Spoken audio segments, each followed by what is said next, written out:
All right. Hello, everybody, and welcome back to another Daily Chat. I'm Z Garcia. I am here with AnnaMaria. Hi. Hey, how are you? You're chatting it up in the chat already. Yeah, I'm already here. You're good to go. Um, AnnaMaria, tell us a little bit. I don't think anybody watching doesn't know, but tell us a little bit what you do and content you put out, that sort of thing, just in case anybody's Um, catching this later. yeah, so I'm Anna Maria. I'm with Girls Game Shelf. We produce videos, articles for our blog. We have 5 Twitch streams during the week. We do a lot of content for the community, not just through reviewing games, but also doing playthroughs and play-alongs for the community. So we like to say we're not just content creators, we're kind of community creators. So, I like it. yeah. Nice. All right. Well, there we go. Let's see. What have we got in the chat over here? Timon first. Nick, hello. So who is at the end of? Is that you? Your own girls' game shelf? Is that your own? Is that you running that right now? But yes. Okay. So I wasn't sure if So somebody I'm else was here and I'm running that. here. Got it. Okay. There we go. This is so strange. It's Inception.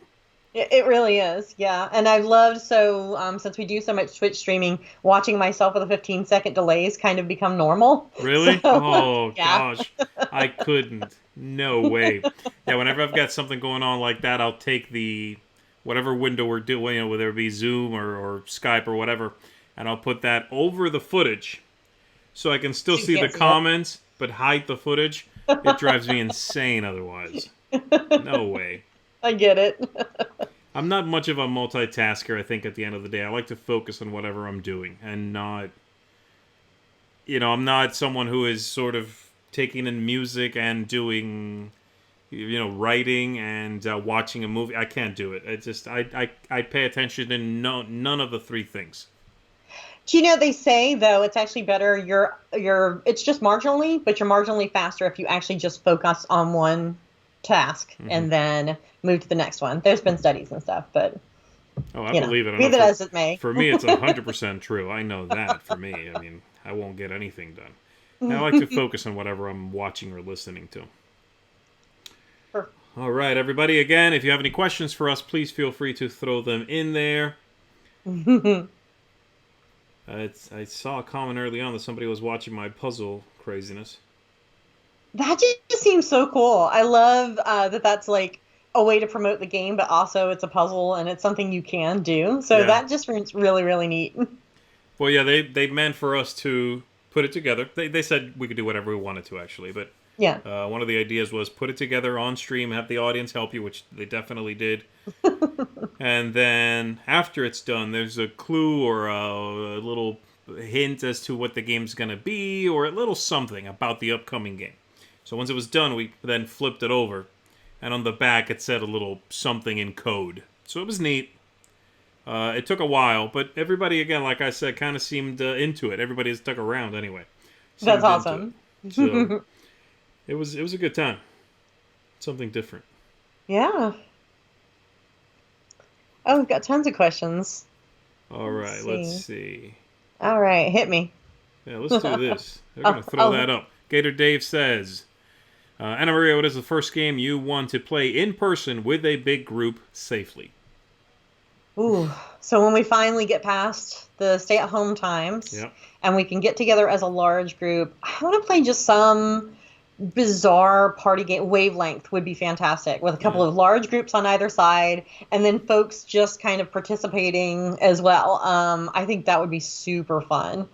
Yeah, I we've been doing some party gaming online. Sure. We do some as play-alongs, but there's a certain energy when everyone's in the room together for for things like Just One, where everyone groans at the same time because you had the same answer or something. So I think that's what I want to have, some big, just really fun party game, and everybody can just hang out and be super chill and have fun with each other. That would be my answer for that for sure. Yeah, yeah, yeah. I like that too, especially when you are just sort of the flow through a communal space that you can have when you're at someone's place and you're playing party games. Hmm. And you have people that sort of get up to go get a drink, and they Right. flow out of the room, and someone else flows in, watches, or maybe jumps into this round. Just that energy of something happening, it not necessarily being everyone's focus all the time while it's happening, but the energy that flows around it. I really enjoy that. I think that Sure. makes a party game hum for me. That makes it the best it can be. When it's Yeah. not, that's why I'm not as big a fan of code names, because it's very intense. You really have to, sort of turn your focus Yeah. downward and onto it. But if you can sort of come and go, I enjoy that. Absolutely. Someone yells their answer from the kitchen, Sure. Yeah, that's perfect. Yeah. Good times. All right, let's see. Kabuki Kid has one. It is.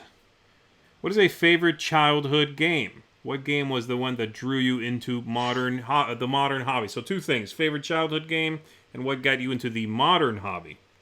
Um, Cluedo was my favorite game as a kid. Do Clue. you I call played it that. Cluedo? So, well, yeah, that's the copy I had as a kid was Cluedo. Yeah.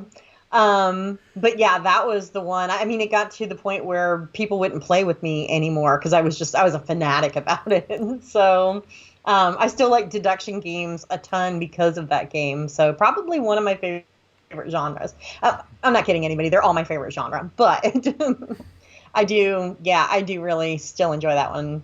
Well, I enjoy things that are variants of it. I like Incognito. I like Yeah. Mystery Express. They're all Clue to 11. So yeah, Yeah. that's easily the childhood one. Modern gaming, the first one that brought me in was Ticket to Ride Europe, but then Mystery Express, also from Days of Wonder, was the one that kind of kept me here because I was like, ooh, this could be my childhood again, only better. So Yeah, I think it's people underestimate the power that Days of Wonder games had to bring people in, not because of them all being amazing gateway games, but they really did look good ahead of the curve. Those games really they looked did. good. They, Yeah. they just they looked like heirloom games before every game looked that way, which they Oh, kind of all sure. do now. I That's what. think they made things feel accessible. Mystery Express felt like Clue, right? Ticket to Yeah, Ride felt like bigger train games that maybe you'd seemed like very difficult or whatever. This was right. just collect some cards and put some trains down. Anyone could play it. So I think they got into that market of making games seem approachable for everyone who wanted to play, I think real early, and that was a great space. Yeah. So yeah, I agree. I just remember seeing. I was in college, I want to say, and I saw at someone's place Ticket to Ride. They had it on the table. I arrived. They already had it on the table. And I just remember thinking, this looks classy. Looks like a fancy game. This is it's not common. This feels posh, kind of. I Yeah, think no, Days of exactly. Wonder games had that vibe, or have that vibe. Yeah, 100%. All right, Gator Dave has another one. All What is right. your favorite game genre or mechanism? Well, we kind of talked about that. Um, I do really like deduction games. I love city and civ builders. I like point salady type games. Seven Wonders is still in my top three and probably always will be for that. I like things where there are a lot of small mechanics going on, and so you can kind of pick or choose what strategy you feel like might work best in yeah. that situation. Maybe somebody's working on building this time, so you'll actually collect this time. So I think that I enjoy the games where there are a lot of moving pieces and I can decide how I want to turn that crank or push that button to make it work this time around. Yeah, I think I like that too. I don't think I've ever heard it put quite that way, but I think I agree with that. I don't know. I like card drafting quite a bit. So when you say Seven Wonders, I think card drafting. But Yeah. yeah, the point salad nature of it is. I like looking for those little openings, like the tiny little avenue where I can seemingly make a few more points than somewhere else. Oh, It's 100%. Yeah. sort of like it's like testing resistance in a few different places, and somewhere it gives, and you go, yeah, I'm going with that. That's how I Hmm. play anyway. All right. Have I played Awkward Guest? No, but I've been an Awkward Guest many, many times. It's my middle name. How did you know? Mm. All right. Kabuki Kid says, Stay do you hydrated, y'all. play... Stay hydrated, absolutely. I should have something to drink. Do you play any musical instruments? Says Kabuki Kid. I do. I play the flute. I play the trombone. I play the piano. I have been learning how to play the hurdy-gurdy recently, which has been super interesting. So yeah, I play a couple of different things. Wow. Yeah, I've been trying to play the guitar unsuccessfully for quite some time. So that one's the one I pick up every once in a while, give it a good try for a month or so, and then go, oh, and set it back down again. Yeah. Yeah, there's just something, and it's funny because I do play piano, but I can strum a couple of really cool chords, but as soon as I try and put that together with like singing, no, it's either one or the other, not both. So I mean, you understand the music is the mechanics of actually playing, like the yes. physicality of playing. Mm-hmm. Yeah, Yeah. I am not. I don't play any instruments, but I could definitely see myself learning piano before I learn to play the guitar, precisely because of that. It's Yeah. the just the physicality and mechanics of actually playing and making your brain do the this and this. It's just it just messes with my head a little bit. Yeah, at least, with something like the flute, which has a number of keys, you're not trying to. The way things work in a guitar is, you hold something, you hold your chord here at the neck, and then you're going to strum with this hand. And there's just a lot. It's like rubbing your tummy and patting your head at the same time. Sometimes it works, and sometimes it's just not. Right. But yeah, I played trombone for years, and I played flute in orchestra while I was still in college. And then I've just piano off and on for forever. So, and the hurdy-gurdy's really cool. Y'all should look that up. It's a really, really cool instrument, and there's some really, really cool music for it. So, that's neat. Nick says, strumming a few chords was my goal in picking up the guitar. I love the G chord. Then I moved on. Look, if you want Wonderwall, I'm your girl. But anything beyond that, not so much. Right. Got it. Keep a mental note of that, and hit you up if I need a Wonderwall. There you go. All right. Do you have any pets? Says Kabuki Kid. Oh, so we just recently, my 17-year-old best friend crossed the Rainbow Bridge this last month. So, and yeah, she'd been with me for quite some time. She was a part lab, part retriever, part a little bit of everything mutt that I got as a puppy, and traveled with me back and forth across the country for the last 17 years. Wow. But she had a fantastic life, and we were happy to have her as long as we did. Well, I'm sorry to hear that. Yeah, I mean, it was a positive thing. So, we got to spend a great day. She got all the chicken she wanted on her last day, and we went and chased ducks at the park. And so it was a brilliant, brilliant last day for her and everything. So, yeah. I also have an axolotl, but she doesn't go for walks at the park.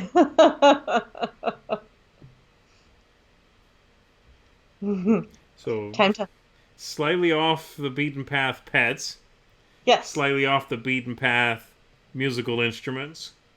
Let's see what else we can discover here. That's my other middle name is slightly off the beaten path. It's a really wordy middle name. I'm telling you.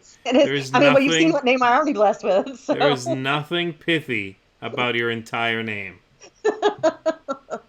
I'm just gonna have to add more initials in there. Yeah. You don't need a PhD after all that. Just use those letters. No, element of P, Samara in there. It'll be fine. All right. Let's see. Thank you all for the messages. Yeah, I mean it was tough, but it was kind of her time, and it was a fantastic. We'd been through a lot of amazing things together, so I was blessed to have her in my life. So, and eventually we're about to move to Seattle in a couple of months, but once we get there and we get settled, then we'll be making the rounds, and we'll find another pup to love for 17 years. So, yeah, it'll be great. See, do I mess with Kickstarter? Oh yeah, that's the other hat that I wear. I do Kickstarter marketing for different publishers. Hmm. So I do social media for Pencil First, but then I help like Letterman and a couple of other folks with their Kickstarters. So yeah, I mess around with the Kickstarters. I try not to be as, what do I want to say? Boy, in the early days, man, like a box would arrive every week and it'd be like Christmas again because you Really? forget a year later, right, what you bought. And you're like, oh, look, you know. And then I was like, oh my gosh, we'll never be able to move out of this house because I've got like 6 bookcases full of board games. So, Plus, when you move, there's things arriving a whole year after you're gone. Yeah. oh my gosh, right? I So yeah, know. no way of calm down. So no, I don't mess about with Kickstarter quite as often as I did, but there are the occasional thing does does pique my interest and it gets it back for sure. So plus I love to throw small donations to folks that I think are making interesting games or new ones.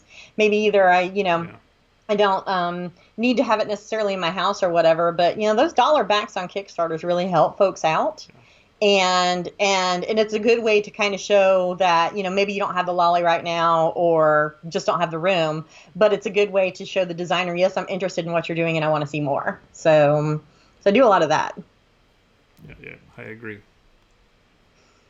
Let's see. Okay, here's a good one. The question, I'm not quite going to ask it this way. I don't like asking this kind of question. The question is, Okay. which I'm not asking, the question Okay. is, what is the most you ever spent on a game or expansion or blinging, whatever? What I want to know is, what game have you spent the most on? Whether it's expansions to it or blinging it out or whatever it may be.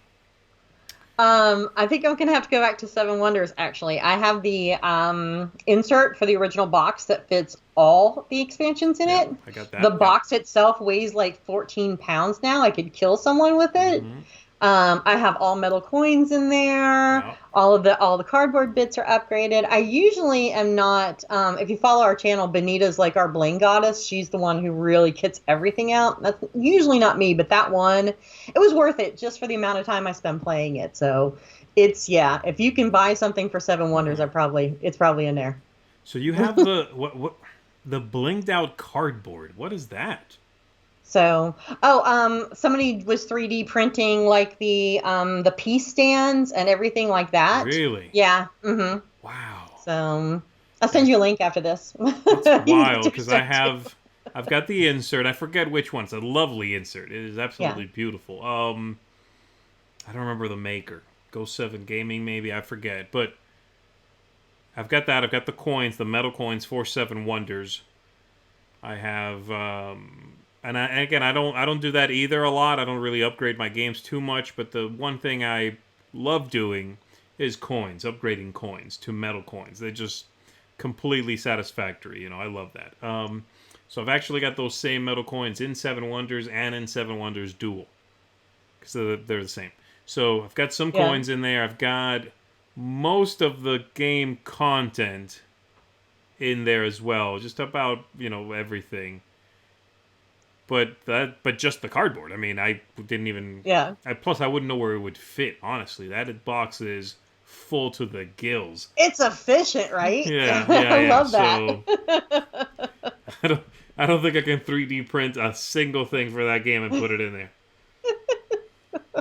Need box expansions next. Okay, let's see. Chris has an interesting question for me. Z, is a taco a sandwich?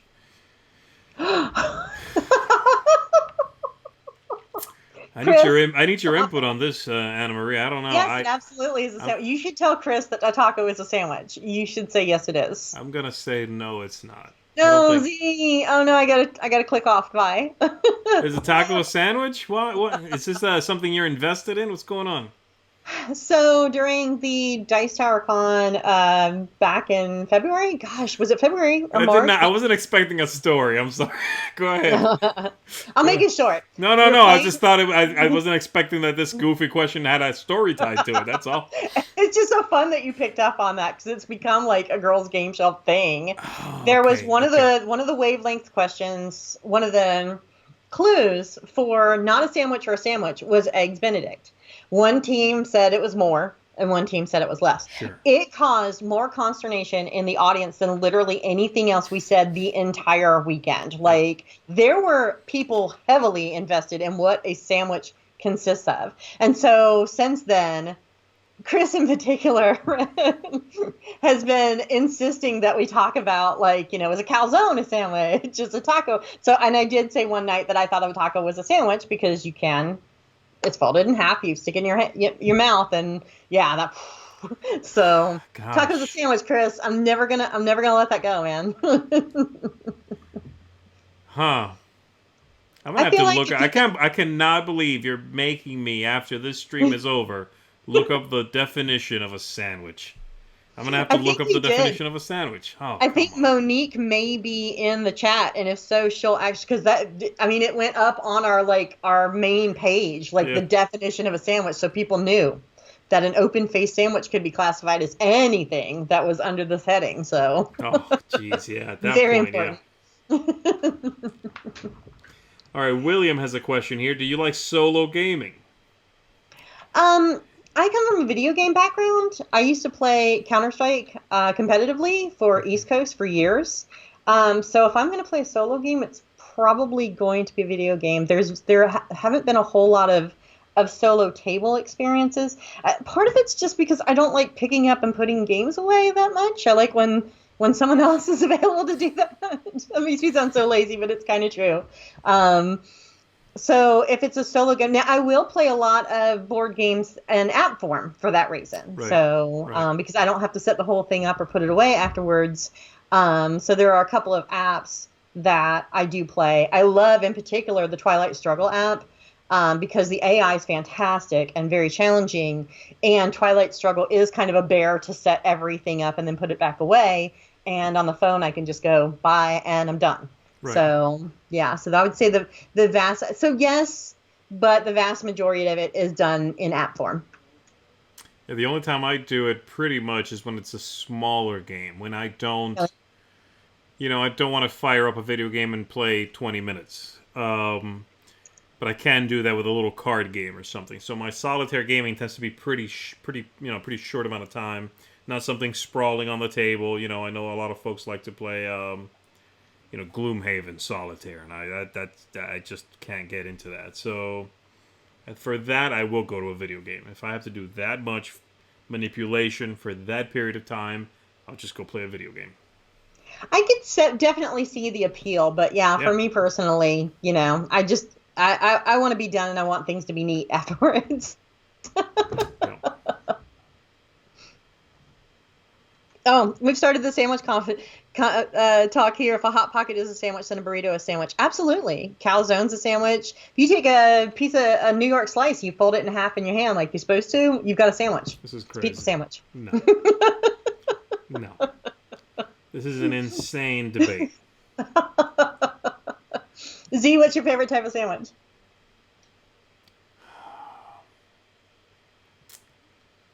I guess I could go right now off the top of my head. I'll say either like an Italian, deli meets hoagie type thing, or egg salad sandwich. Really? Yeah. Egg salad, that's old school. Yeah, I could go for an egg salad sandwich right now. Nice. Why not?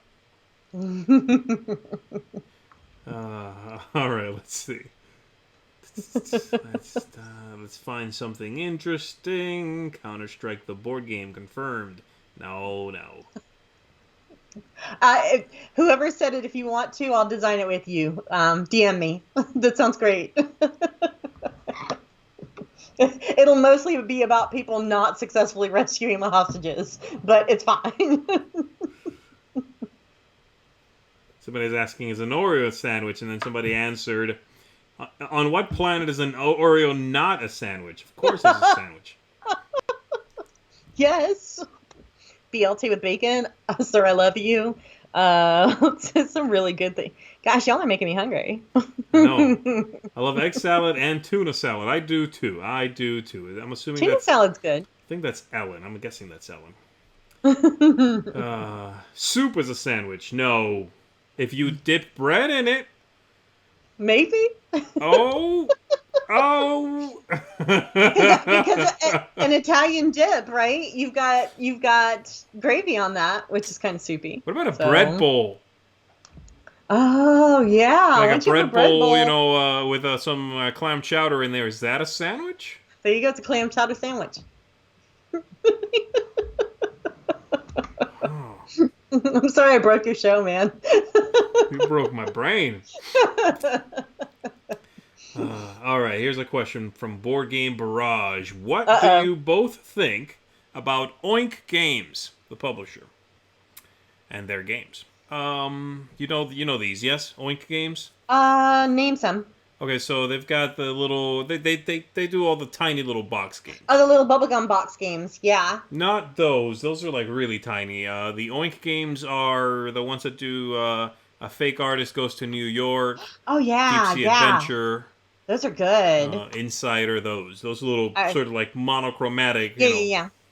I love the design of those. They're eye-catching in their simplicity. Mhm. When you look across a board game shelf and then you see one that's just like tone-on-tone blue or something, Yeah. your eye's immediately drawn to that. And I think that's one of the coolest things about just their graphical style is that they've managed to make tone-on-tone arresting. That's really cool. I like that. I think that's really interesting. I also think that a lot of publishers who shackle themselves to arbitrary limitations like that very quickly start to break them or push their boundaries. So a lot of Oink games really are in boxes that are too small for what comes in them. So they start giving you components that are really itty bitty. And like, here's a scoring medal, and it's like a little strip of cardboard that's worth 5 points. It's like, okay, this looks like the kind of thing I'd punch out of something else and throw away. Oh no. So, and it's hard to get it back in this little chubby box. So it's, I find that to be a little problematic. But I love the way they look. I think a lot of the games are really interesting in their simplicity. They're very subtle games, usually. I think my favorite is one that got picked up by Yellow later on, called Kobayakawa, which is a really neat little kind of bluffing, poker-esque kind of game. So, yeah, I like them all right. But again, the limitations do hurt a little bit. I love efficient little boxes. Not only do I just admire it be from a kind of efficiency, packing, loot testress kind of point, but I love to see from a sustainability viewpoint as we decrease the size of just, shipping air to folks, it reduces the industry's carbon footprint. And I think that's a good idea across the board. Absolutely, yeah. What do you do with expansions and expansion boxes? Do you ideally put the expansion in the original game? Do you like to keep the expansion in its box? How do you tackle that? So I usually try and put the expansion in the original game box, and then I either recycle the boxes or I upcycle the boxes. I found, for example, Time Stories boxes are exactly the same size as like Welcome To.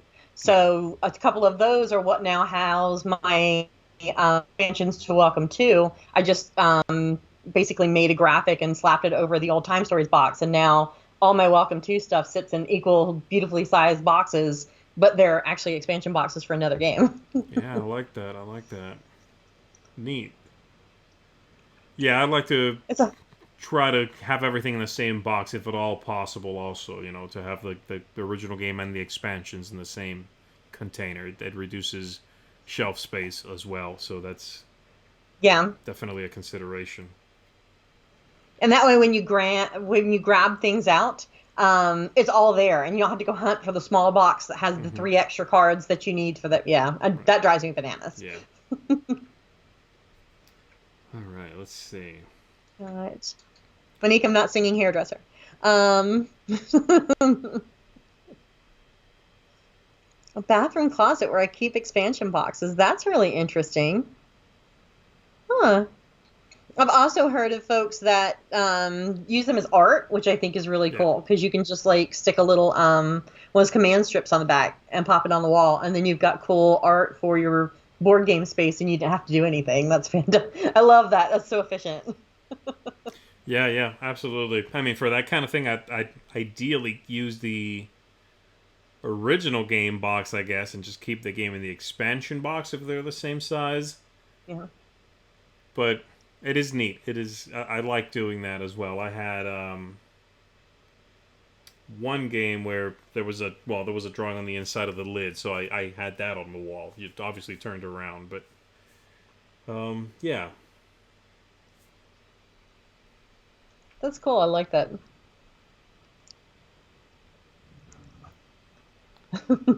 Seinfeld chat going on, huh? Yeah. Y'all are showing your age. Somebody's asking, is that Sonora in the background? It's not for me. For you, it's Sabotage. That's what's back there. Yeah, I've got Sabotage and Rap Gods and Abandon All Artichokes. Right. See. Yeah, and then a stack of stuff I just finished. It occurred to me as soon as I turn around, y'all probably can't hear me. So, but no, we got it. Good.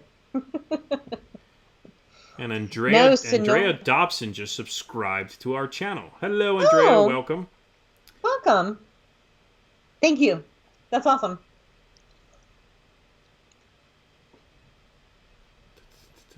Let's see. What's been the latest thing you've played that has been on your mind, that you keep sort of mulling over in your head, want to get back to the table, or just sort of made that kind of impression on you? Actually, Rap Gods. Yeah. Seriously. I had the opportunity to play with Omari a couple weeks ago on Wednesday nights, we do a designer stream where the designer gets to come on, teach their game, and talk to folks about it. Yeah. And even though we were having some pretty crazy tech problems with Tabletop Simulator not showing up, so we only got in about 3/4 of a real game. I mean, I was still thinking about it a week later. So I played again on Tabletop Simulator with someone else. And then last week, Michelle and I played it for our head-to-head. Michelle and I on Tuesday nights do kind of a head-to-head heavier game battle. And we brought it up for that. And then, I mean, you see mines in the background. Like, the theme's so unique, but how all the mechanisms fit into that theme, it's not pasted on. Like, you feel like you're actually on this journey the entire game. And I love games that manage that marriage, putting things together so you don't feel like you're necessarily just pushing the cubes, where you're actually having this effect and telling a little bit of a story as you go along. So cool. So yeah, that one I think has been probably for the last month or two, the biggest one that really kind of stands out as, wow, that was great. Yeah, any game that manages to, for me anyway, the way I think of it is any game that manages to make me talk about the theme while I'm teaching. Not just that I can use the theme, but it actually it comes forth from me because it's that much easier to use the theme than not use it. That's a well-themed game. If I can explain how things go and weave the theme through that, and you get it more quickly than without, I mean, that's great. Yeah. So it sounds like it does that. I have not played it yet. Yeah. If you get an opportunity, jump on it. So good. Yeah. It's been getting plenty of buzz. I'm excited about that. So. Yeah. Yeah, for me, I think I've been playing the expansion to Targi, the 2-player game. Yeah. So the expansion, I got a review of that coming up very soon, this upcoming week. But the expansion is fantastic. It sort of doesn't rewrite the wheel. It feels more. It almost kind of feels like Targi 2.0. It sort of tightens up the whole thing. Ooh. It's a lateral move more than anything else, but it's a nice refreshing of what was there before. With one minor new mechanism, really, but it's great. I was so happy to bring it back to the table. It's a brilliant game. I love Targi. Awesome.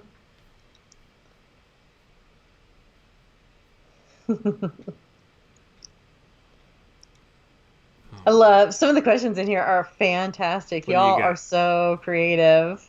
What do you see that people are asking? Favorite yard game? I actually I grew up playing bocce with my grandfather, and we still play that a lot.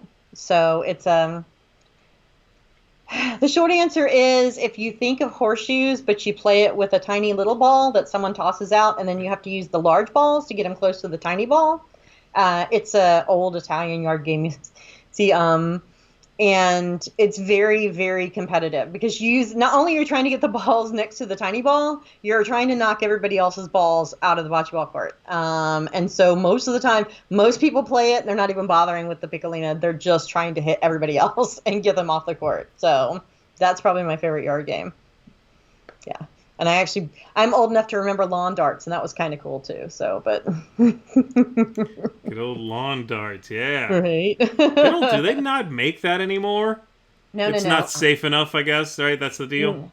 I mean, it actually ended up there was a court case because someone threw one over a fence and hit a child. So yeah. Okay. I figured there was something. Okay. Yeah. Let's see what else. Are you going to be 1,573 years old because you're actually an AI? Well, maybe. Here's a good one. Have you ever gotten rid of a game and regretted it? Oh, I do. So we move a lot. We move every couple of years. And there was a point where we really needed to kind of narrow down our ever-expanding game collection. Mm-hmm. And y'all are going to be mad about this when you hear it, but I actually gave the Discworld game to a friend of mine and still can't wrap my head around. And this is for somebody who, unfortunately, I don't even really talk to anymore. Someone who was in our game group at the time, and then we moved and lost touch and whatever. But that's my Grail game now, to get another copy of that. So yeah, I regret that one a lot. Anytime someone talks about Grail games, my heart hurts for just a half a second because I'm like, I never should have got rid of that game. I should have just left more shoes behind or something instead of that game box. So yeah, for real, that one would be number one. Yeah, moving does that to you, though. It forces you to... Because I remember getting rid of games that now I think back as to, why did I ever not just get rid of it, but consider getting rid of it? And I know why. Because it didn't have the room to keep it. But now, or at any other given time where you do have the room, you think to that moment and go, gosh, so stupid. Why would I get rid of that? But you have to, again, it sounds weird, but you have to put yourself in your own shoes. In that time and place. And you just probably, I got rid of those games because, well, they weren't coming out, or I had no room for them, or whatever it may be. I think usually when I have felt that way, and I go back and pick up a game again that I got rid of because I see it at a flea market or something, and it's $5, and I go, why did I get rid of that game? I'm gonna pick this up again, and I get it. I just end up getting rid of it twice. Really? Yeah, because I realize, eventually, or however long I keep it around the second time, I realize there was a reason I did get rid of it the first time around, and it comes forward, it sort of rises to the top again, that reason. So I try to quash those feelings, so I don't sort of buy everything twice. I don't want to buy everything twice. Right. Where did I pick up y'all? So I went to college at Auburn University down in Alabama. I actually have been reestablishing that one. My family are Italian folks from New Jersey. I use you guys all the time, and I'm trying to expunge that one from my vocabulary. So I fell back into y'all, and I can also give James Hudson from Skybound Games a lot of crap about it, since he uses y'all all the time, and he went to my school's opposing school. So we can roll Tide and War Eagle and y'all at each other. So that's right. He does say y'all all the time, yeah. He does. Yeah. It's super nice though. We did we also lived back in Alabama for a little while, and I don't know, it just kind of reminds me of that time. So it's really nice to hear. Plus James is good people, so Oh, but Nick, hey, let's not start with our Roll Tide now. Calm down. All right, we got Kiki in the chat now. Oh boy, Kiki's here. Hey, girl. Love you. Miss you. Grow me some more zucchinis. Yeah, she's got that crazy farm going on. Right? Messing with the neighbors. She's probably growing sugar cane now and watermelons and who knows what And else. she's gonna get chickens and bees back there, and they're really She's gonna be playing real, after her. basically real life Animal Crossing. It's what's going on over there at her place. That's fair. That's fair. I wonder what her turnip prices are like. Would Nanny Narking fit the girl spot? No, I'm a huge Terry Pratchett fan. All the books, like everything, major fan of the Discworld. So I would have to have that game back. I still, like I said, it still hurts a little. Let me see. What is a good game collection size that you can continually play a game, but not so much that you need to make the hard decision? I guess the question is simply, what do you think is an ideal collection size so that I you think play through them? provided you have a couple of every mechanic that you enjoy, Okay. that you can say that you have something that ranges from, a large group party game for when you have that board game night down to something that's, a little bit more intimate, take two players well, Mm-hmm. not just like you could play with two, but you should play with four. No, I mean like an actual two-player game. So player count for depending on the size, mechanic, and then just like maybe weight. Look and see that you've got a good balance of weight in your games. But some of this too is just like your personal. If all you ever want to do is play hardcore Lacerda night every time you have the same four people over, then just make your collection hardcore games. That's fine. But Yeah. That's what I was gonna yeah. say because I used to think the first point you were making, where you want to have a collection of games.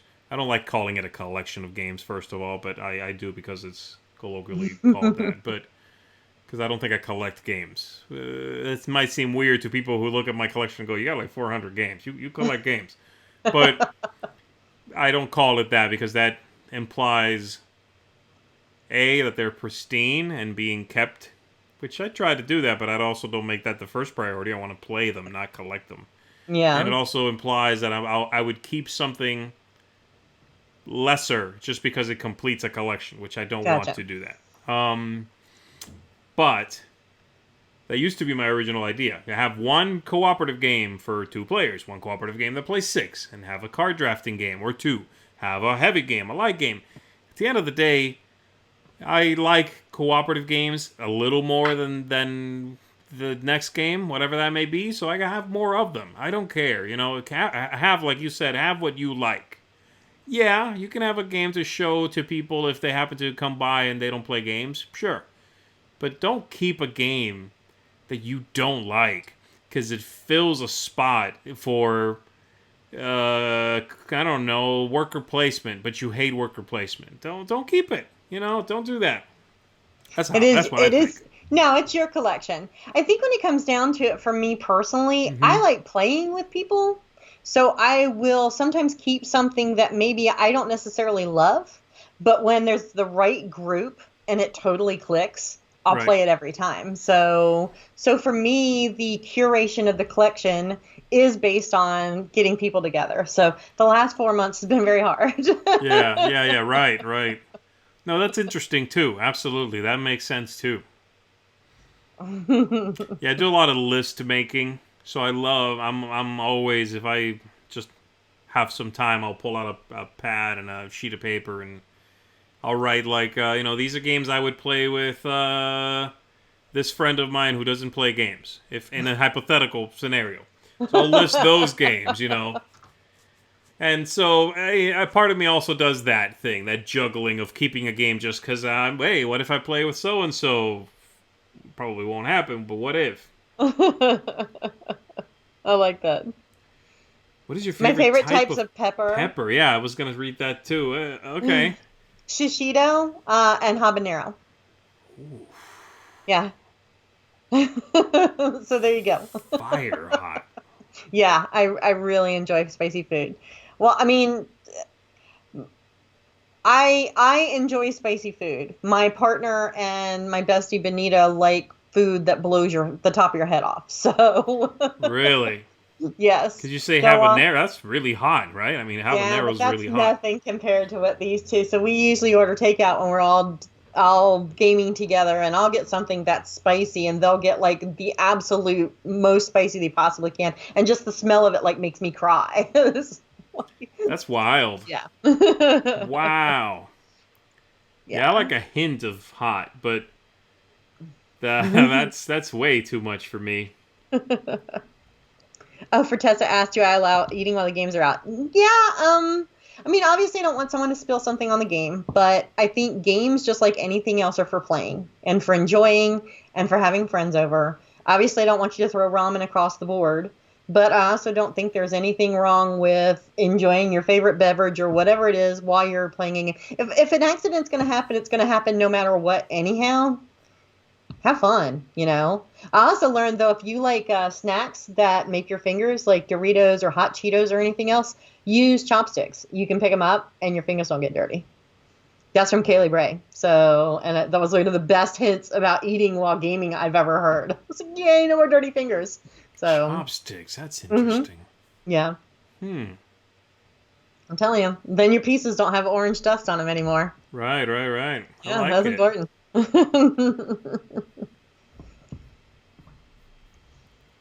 right, let's see what else we A got. lot of people like So spicy much food. good, like so many good hints and tips and hints tonight, folks. Everybody's leaving a little bit smarter than they arrived, and that's the kind of stream we want to put on. Yay. You're doing all that heavy lifting, AnnaMaria. I'm not doing anything. I'm playing those late night infomercials. I'm the one who's like, how did you do that? I'm the one that like cuts a finger off with a fork. You're like, well, now there's a better fork. Yeah, right. And I'm like, huh? A better fork? I'll be playing. Let me tell you how, Z. I'm playing that part tonight. Let's see. Do you have any favorite bands or artists? Ooh, yeah, a lot. Okay, let me find it and put it up on the screen. I'm not seeing it. Don't worry about it. Go ahead. No, I've just been listening to a lot of things. Like I put my Spotify just recently on like throwback, and it'll just go back and find things from other years. So it just kind of reminds me of times where I was like really into Jennifer Hernandez's last album, which is really cool because she's Cuban. She did her last album in both Spanish and English. The songs are exactly the same, but there's two albums. And it's nobody else but her. She just rearranged and redid the songs so that they fit for both. Brilliant. So that popped up just recently. Do you listen to both in English and Spanish? Yes. So do you speak Spanish? Only enough to get me into a lot of trouble. So but it's interesting to hear the difference in the nuance when the language changes. So that's really super cool. Gosh, what have I been listening to the most lately? I've been listening to a lot of indie stuff primarily because we found that if I've got something on the background on Twitch, they'll like cut the audio for that. Mm-hmm. And I had generally, I like to listen to a lot of Bach because it's got a mathematical element to it. So it's very like rhythmic. But it turns out there are certain performances that are still copyrighted. You can't have those. So if you're ever on YouTube and looking at music, they have a channel that's just like, I don't want to say copyright free, but it's indie artists that allow you to use it. There's some really, really cool stuff in there. So, and then I still have a love affair of like Tori Amos from when I was in college, and I still listen to her religiously. Yeah, gosh. I've been listening to a lot of Lizzo lately because she is thebomb.com, and yeah. That I don't know. What is that? You haven't listened to any Lizzo? See? Is that new? Yeah. She's fantastic. I'm not super up on music. I like what I like. I'm like a crutchety old man with that stuff. I like what I like, and a lot of new music. It's not that I don't like it. I just don't consume it. Like it doesn't come across my desk, I guess, so to speak. Yeah. She writes things that I connect with very, very deeply. So she writes a lot of very empowering stuff, and so I think that's really cool. Lizzo. Yeah, Lizzo. Bring Me the Horizon. I saw live a couple of years ago and listened to them like all the time now. So that's like when I pull that out, and yeah, lots of I like a little of everything too, except for country. So if you have any suggestions, Monique's great for that, because Monique will be like, listen to this, listen to that, and whatever, and I'm like, yeah, okay, everything. So Nice. that's a great one. Z, you need to listen to Lizzo. See, all the ladies now. Let me look. Yeah. All right, here's a good one. Do you have any unique? Oh, I guess they don't have to be unique, but do you have any interesting, I guess, gaming pet peeves? Gaming Not pet really. peeves. Not that I can think of. Certainly not with gamers, because I think that everybody games in a certain way or likes to do things a certain way, and that's absolutely fine. If you enjoy people, then those little quirks and stuff generally aren't as bothersome as just kind of fun things that so and so does. What about alpha gaming? I don't like alpha gaming. That's a really good one, actually. I hadn't thought about. I put that out of my mind because I do find that bothersome. Gotcha. I don't play a lot of co-op games though, as a result. Oh, okay. Yeah. So if I do, I like cooperative games where everybody kind of has their own thing to do, so one person can't kind of quarterback the table. Yeah. So I guess so. Yeah. If I have a pet peeve, it's alpha gaming. Like, don't come in here and tell me what to do. Or else, if you want to do that, play the game by yourself, and I'll go play something else. So. That's mine too, I think. And then and then on top of that, I have a self pet peeve thing that I catch myself doing, and I'm like, don't do that.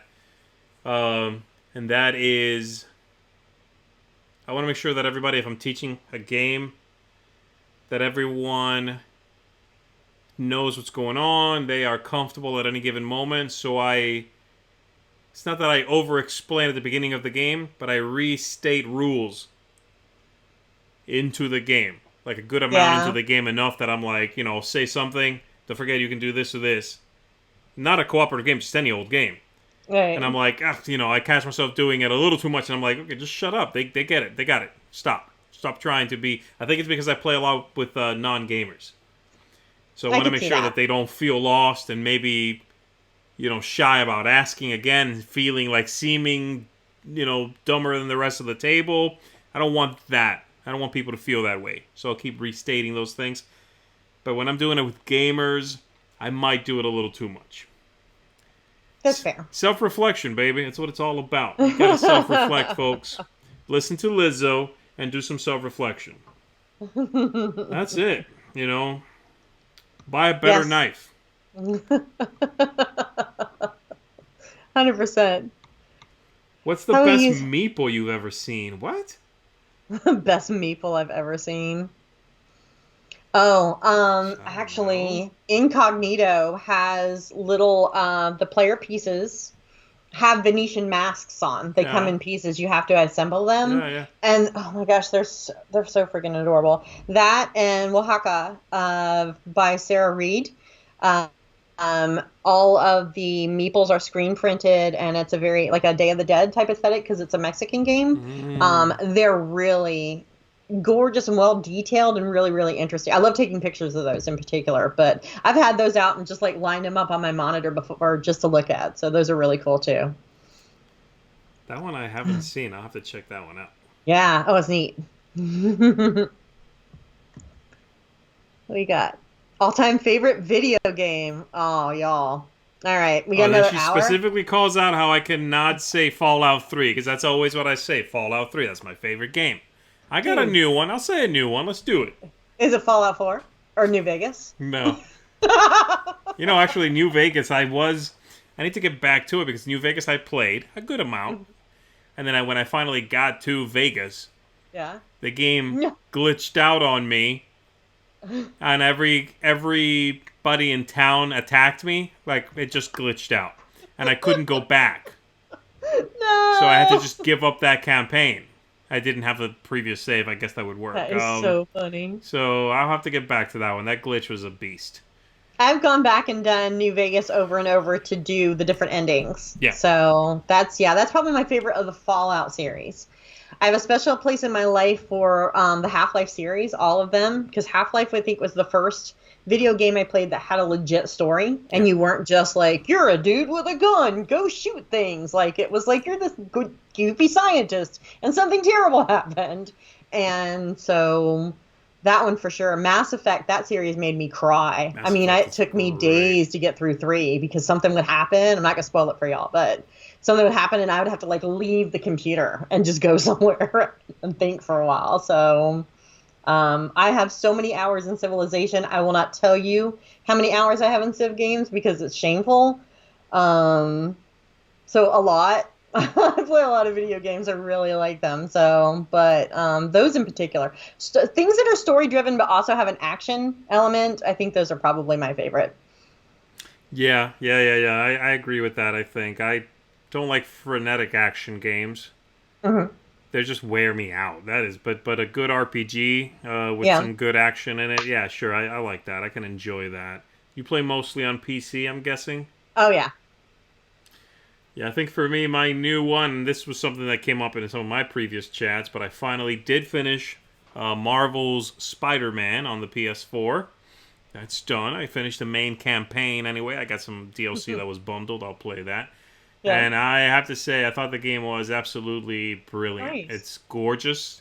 It's got a better plot than several of the Spider-Man movies.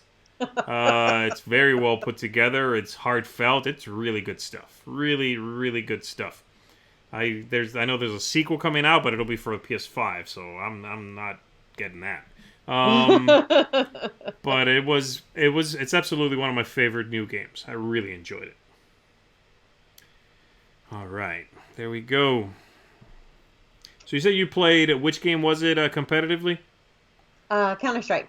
Counter-Strike and Counter-Strike Condition Zero. So back in the early days, I remember when Steam like became a thing and we were all convinced it was going to ruin video gaming forever because no one was ever going to want to have all their video games on one platform. That was crazy. So, yeah. So, yeah, but I did that for quite some time. Is that something that you miss, that scene? Doing that kind of thing? Not really. It was fun. I moved from there to doing MMOs and so I like the teamwork aspect of both. And it was an interesting time in the community because this was 17, 18 years ago now, which is a while in video gaming. Watching the community go from hardcore boys club to being more accepting of people who weren't just like white dudes who were all 18 was really great. It still needs a ton of I was work, gonna say, but it was a good time. I was gonna say it's done but not enough. It's definitely not done that I mean, enough. I think all of our industries could use another big shot of hey, everybody's welcome at the table. Yeah. But they all continue to get a little bit better, and that makes me hopeful. Yeah. So, but I think I go back and play some of those games more casually now, and I think that's probably too where I am at life. I'm in my mid-40s now, showing up for raid night or for a scrimmage night, 4 nights a week to play for 4 hours to do the same thing over and over again.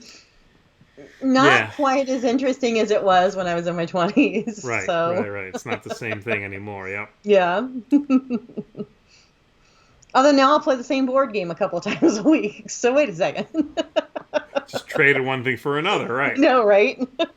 Yeah, Christina here is talking about this new game called Ghost of Tsushima, which is coming out on the PS4 in a few days, seven days or so. And yeah, she says it looks really good. I agree. It looks amazing. It's a gorgeous, seemingly very immersive game. I've enjoyed just watching footage. They haven't, obviously it's not out. They haven't even released reviews yet. It's still embargoed. Yeah. They showed some gameplay. I don't know how curated it is, but they showed some. And no, it's absolutely gorgeous. Yeah, someone playing Horizon Zero Dawn. The new one of that's coming out next year. Can't wait for that. That's gonna be fantastic. That's a great game. Have you played that?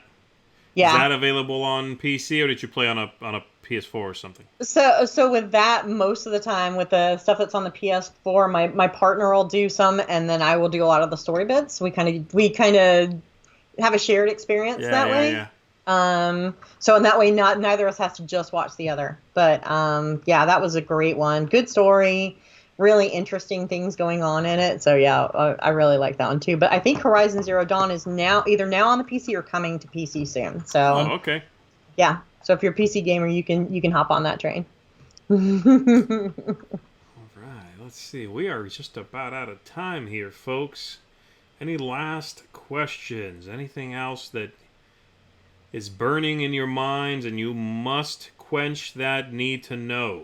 I'm trying to scroll up a little bit and see. Yeah. Favorite animated show? Probably Avatar, The Last Airbender, and Steven Universe, for sure. Both really good and really good for adults and kids, and made people and still make people think about the way we fit together as a society, and the way we think about relationships between other people. So I think those are important because you can watch them on just kind of a, hey, it's fun, cool thing level, or if you just think a little bit below the surface, you get a lot out of both. So good. So good. Outer space or underwater? Depends on the day. Exploration, 100%. I want to go where no person's gone before, but underwater, I used to watch Jacques Cousteau as a kid. So I still want to like be a secret marine biologist who goes deep diving and finds weird things in trenches. So that would be so cool. That's a good one. I like that question. Outer space or underwater? That's right. I'm gonna take I don't know. I'm gonna go with the outer space one. They're both equally terrifying, I guess. But I go with outer space. Yeah. Roll Tide or a slap in the face? What kind of question is this? Roll Tide, roll. Get out of here, Gator. Come on now. All right, everybody. The fun part is I went to a college ball, or a big sports team college, and I never watched football or anything like that. I think I went to one game the entire time. Went to a lot of tailgate parties and went to a lot of after parties, but never, I mean, it's football. Who cares? That's the fun. So. That's the fun right there. I'd rather go play an Avalon Hill game at that time in my life. So.